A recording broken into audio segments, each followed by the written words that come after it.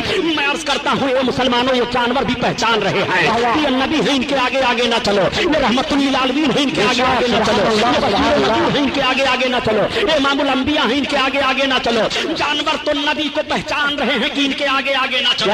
یہ کیسے جانور ہیں جو نبی سے بڑھنے کی کوشش کر رہے ہیں، سبحان اللہ کوشش کر رہے ہیں۔ اسی لیے میں عرض کرتا ہوں پیارے نبی کو پہچانتا کون نہیں ہے؟ نبی کو سب پہچان رہے ہیں، نبی کو بہرو پر پہچان رہے ہیں، نبی کو خشک و تر پہچان رہے ہیں، نبی کو زمین پہچان رہی ہے، نبی کو آسمان پہچان رہا ہے، نبی کو چاند و سورج پہچان رہے ہیں، نبی کو خشکی تری پہچان رہی ہے، نبی کو ہوا فضا پہچان رہی ہے، نبی کو شجر و حجر پہچان رہے ہیں، نبی کو جمادات و نباتات پہچان رہے ہیں، سب نبی کو پہچان رہے ہیں۔ اگر نبی کو کوئی نہیں پہچان رہا ہے تو یا تو وہ سرکس انسان ہے جو نبی کو نہیں پہچان رہا ہے، سرکس جن ہے جو نبی کو نہیں پہچان رہا ہے، ورنہ نبی کو کون نہیں پہچانتا ہے؟ یہ آقا کریم صلی اللہ علیہ وسلم ہے جن کے آگے آگے جانور نہیں چل رہے ہیں۔ اب آقا کریم صلی اللہ علیہ وسلم آگے چل رہے ہیں اور ساری بکریوں کو عبداللہ ہانکتے ہیں تو بکریاں پیچھے چلی جا رہی ہیں۔